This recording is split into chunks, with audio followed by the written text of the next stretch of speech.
आज हमारे पास एम आसिफ शेख की एक बहुत ही दिलचस्प किताब है 20 corporate mistakes that can kill your career. और पहली नज़र में ये कोई भारी भरकम कॉर्पोरेट ज्ञान की किताब नहीं लगती। इसे पढ़ना ऐसा है जैसे कोई दोस्त जो कॉर्पोरेट में कई साल गुजार चुका है, वो बालकनी में बैठकर चाय पीते हुए अपने किस्से सुना रहा हो, वो सारी गलतियां जो उसने की या शायद दूसरों को करते हुए देखा। हाँ, और इसकी सबसे खास बात है इसकी भाषा। लेखक ने शुरू में ही साफ कर दिया है कि ये किताब इंग्लिश सिखाने के लिए नहीं है, ये हिंग्लिश में है। मकसद एकदम सीधा है, भाषा का दिखावा नहीं बल्कि असल तजुर्बे को, ज्ञान को सीधे दिल तक पहुंचाना। बिल्कुल। और ये सिर्फ गलतियों की एक लिस्ट नहीं है, ये उन साइकोलॉजिकल पैटर्न्स को समझने की कोशिश है जिनमें कर्मचारी खासकर अपने करियर की शुरुआत में अनजाने में फंस जाते हैं। सही कहा। आज हम सिर्फ एक नहीं बल्कि एक दूसरे से जुड़ी 3 बड़ी गलतियों पर बात करेंगे जो बाउंड्रीज के बारे में है। मतलब समय की सीमाएं, जानकारी की सीमाएं और आखिर में प्रतिष्ठा की सीमाएं। बिल्कुल। और लेखक शुरू में ही एक बड़ी अच्छी बात कहते हैं। वो कहते हैं कि कॉर्पोरेट दुनिया में 2 तरह के लोग होते हैं, एक जो खुद गलती करके सीखते हैं और दूसरे वो जो दूसरों की गलतियों से सीख जाते हैं। पहले वाले को जख्म मिलते हैं, दूसरे वाले को तजर्बा। तो आज हमारी कोशिश यही है कि इस चर्चा से हम सब दूसरी श्रेणी में आ सकें। तो चलिए पहले इस दुनिया के किरदारों और इसके रचयिता से मिलते हैं। जी। लेखक हैं एम आसिफ शेख। उन्हें बैंकिंग, बीमा से लेकर टेक्नोलॉजी तक अलग अलग उद्योगों में 8 साल से ज्यादा का अनुभव है। और इनका एक मूल विश्वास है जो मतलब पूरी किताब की नींव है। कॉर्पोरेट वर्ल्ड टफ नहीं होता, गलतियां टफ बना देती हैं। वाह, ये तो बहुत शक्तिशाली विचार है ना? दुनिया मुश्किल नहीं है, हमारी अपनी गलतियां उसे मुश्किल बना देती हैं। और इन गलतियों को समझाने के लिए उन्होंने कुछ किरदार बनाए हैं जो हमें अपने ऑफिस में हर रोज दिखते हैं। जैसे दीपक द कंफ्यूज्ड फ्रेशर, मतलब उलझा हुआ फ्रेशर। गुलशा है जो बहुत होशियारी से आगे बढ़ती है।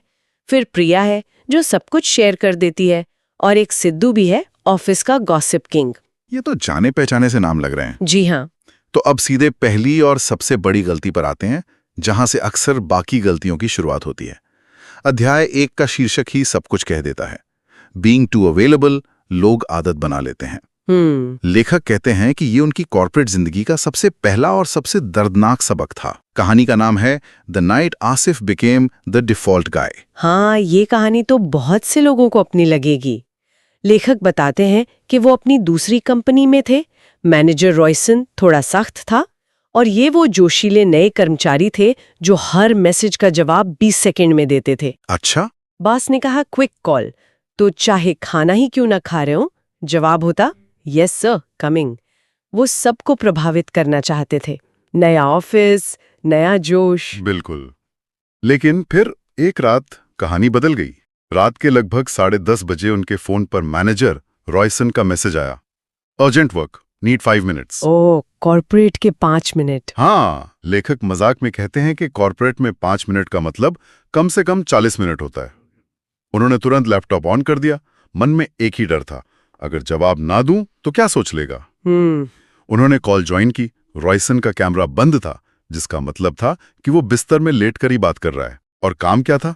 एक फाइल की कलर थीम बदलनी थी, बस। रात 11:15 बजे सिर्फ कलर थीम के लिए? जी बस। यहाँ एक बहुत दिलचस्प मनोवैज्ञानिक चीज काम कर रही है, जिसे अप्रूवल फैलेसी कहते हैं। ये एक तरह की सोच है जहां हमें लगता है कि हमें हर किसी की सहमति चाहिए, खासकर अपने बॉस की। अच्छा। लेखक इसे कॉर्पोरेट दुनिया में बहुत अच्छे से पकड़ते हैं। वो जो डर है ना, बॉस क्या सोचेगा, वही इस फैलेसी का नतीजा है। और यही डर हमें ऐसी चीजें करने पर मजबूर करता है जो तर्क संगत नहीं होती। जैसे रात में प्रेजेंटेशन का रंग बदलना। बिल्कुल। और लेखक ने हमेशा की तरह कहा, sure sir, doing it now. जी। लेकिन उस रात उन्हें पहली बार एहसास हुआ, भाई ये तो जरूरी नहीं था, ये आदत बन गई थी। और उस आदत का जिम्मेदार मैं खुद हूं। तो ये एक तरह का रियलाइजेशन था। हाँ, लेकिन कहानी का असली मोड़ अगली सुबह आया। जी। जब वो सुबह 9 बजे चाय ले रहे थे तो एक सीनियर सहकर्मी ने उन्हें देखकर कहा, Asif, oh the any time available guy, nice. ओहो। लेखक कहते हैं कि वो तारीफ नहीं थी, वो एक चेतावनी थी। और उसी पल उन्हें अपनी गलती का एहसास हुआ। उन्होंने एक बहुत गहरी बात लिखी है, जब तुम खुद अपने टाइम की रिस्पेक्ट नहीं करोगे तो दुनिया क्यों करेगी? बन जाती है। किताब इसके 4 बड़े नुकसान बताती है। पहला, आप सम्मान खो देते हैं। लोग आपको एक बैकअप ऑप्शन की तरह समझने लगते हैं। दूसरा, आप झूठी उम्मीदें पैदा करते हैं। आज रात 10:30 बजे काम किया तो कल 11:30 बजे भी करना पड़ेगा। सही बात है। तीसरा, जो सबसे खतरनाक है, आप अपनी तरक्की रोक देते हैं।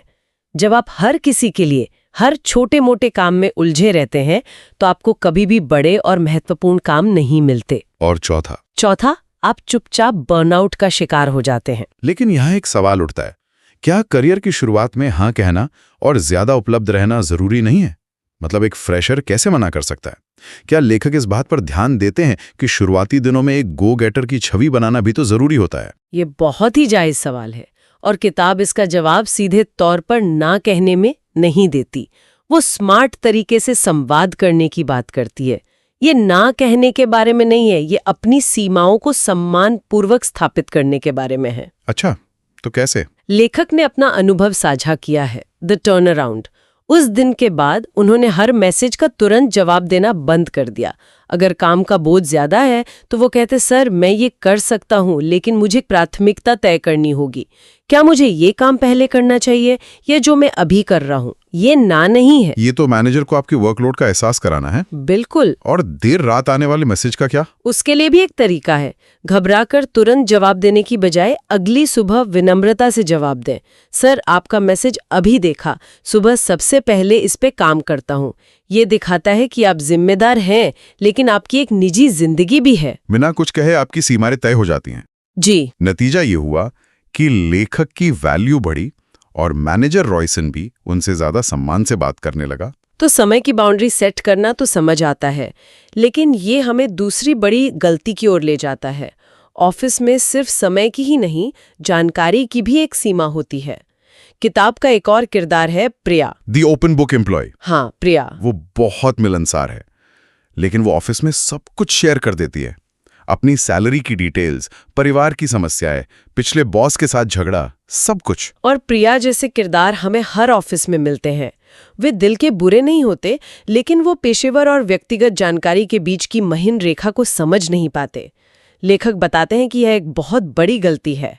जब आप बहुत ज्यादा व्यक्तिगत जानकारी साझा करते हैं तो आप अनजाने में अपनी पेशेवर छवि को कमजोर कर देते हैं। लोग आपको एक दोस्त की तरह देख सकते हैं, लेकिन शायद एक लीडर की तरह नहीं। लेकिन क्या इससे ऑथेंटिक होने की बात मतलब कॉन्ट्रडिक्ट नहीं होती?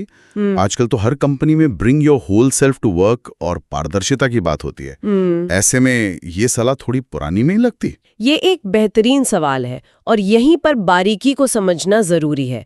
ऑथेंटिक होने का मतलब अपनी हर निजी बात बताना नहीं है। ऑथेंटिक होने का मतलब है अपने मूल्यों और काम के प्रति ईमानदार होना। पारदर्शिता का मतलब है काम से जुड़ी जानकारी में स्पष्टता रखना, ये नहीं कि आपके घर में क्या चल रहा है। सही है। किताब इस बात पर जोर देती है कि ऑफिस एक परिवार नहीं है, ये पेशेवर लोगों का एक समूह है जो एक साझा लक्ष्य के लिए काम कर रहा है। तो इसका नुकसान क्या हो सकता है? प्रिया को तो शायद लगता होगा कि वो सबसे अच्छे रिश्ते बना रही है। इसके 3 बड़े नुकसान हैं। पहला, यू लूज योर लेवरेज, मतलब आप अपना लाभ खो देते हैं। अगर आप अपनी सैलरी या अगली नौकरी की तलाश के बारे में सबको बता देते हैं तो बातचीत के दौरान आपकी स्थिति कमजोर हो जाती है। अच्छा। दूसरा, आपकी जानकारी का गलत इस्तेमाल हो सकता है। आज जो आपका दोस्त है, कल प्रमोशन की दौड़ में आपका प्रतियोगी हो सकता है।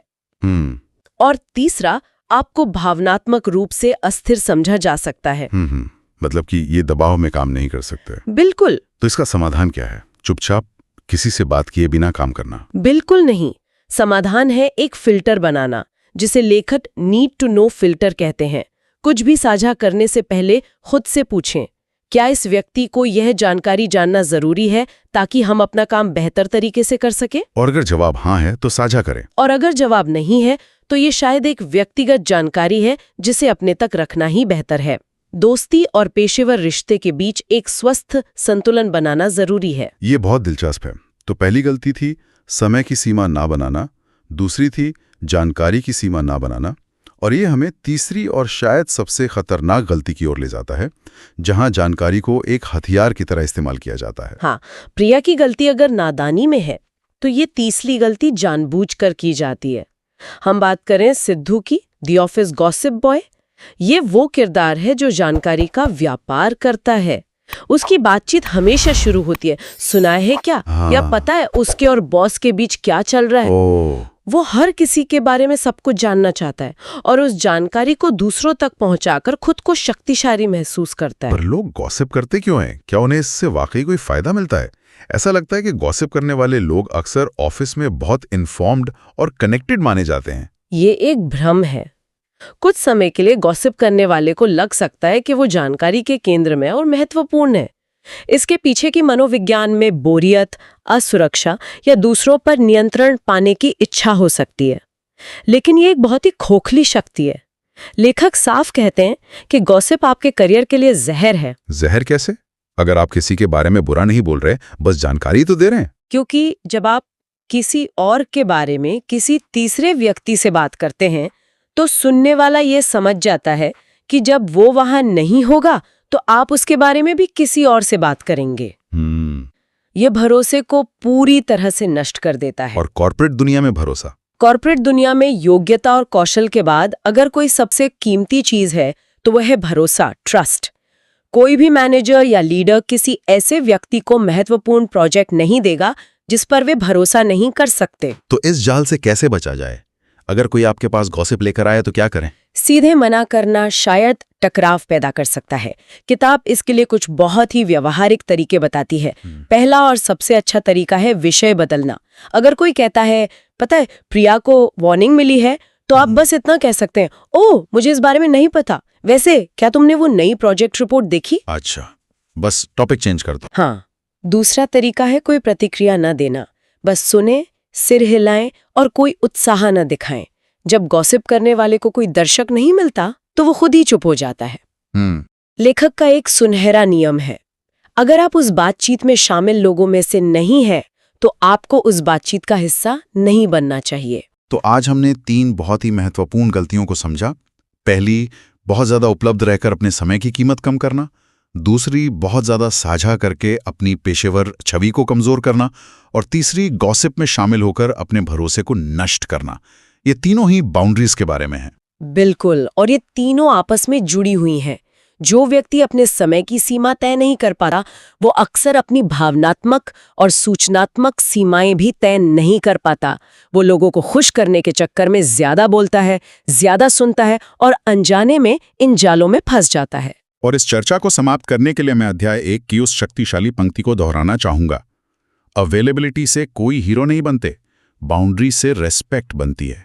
ये एक बहुत ही महत्वपूर्ण सबक है और ये मुझे भविष्य के बारे में सोचने पर मजबूर करता है। ये किताब 2025 के संदर्भ में लिखी गई है, लेकिन आज की दुनिया में जहां वर्क फ्रॉम होम आम है और अब AI भी हमारे काम का हिस्सा बन रहा है, इन सबकों का महत्व और भी बढ़ गया है।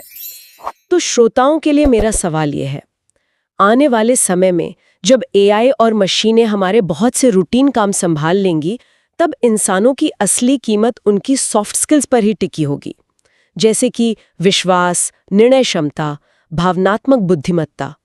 ऐसे माहौल में गॉसिप या ओवर शेयरिंग जैसी गलतियां जो सीधे तौर पर विश्वास और निर्णय क्षमता पर हमला करती हैं, क्या करियर के लिए आज से भी ज्यादा खतरनाक नहीं हो जाएंगी? शायद भविष्य की सबसे बड़ी पेशेवर सीमा हमारे कौशल की नहीं, बल्कि हमारे चरित्र की होगी। इस पर सोचना जरूरी है।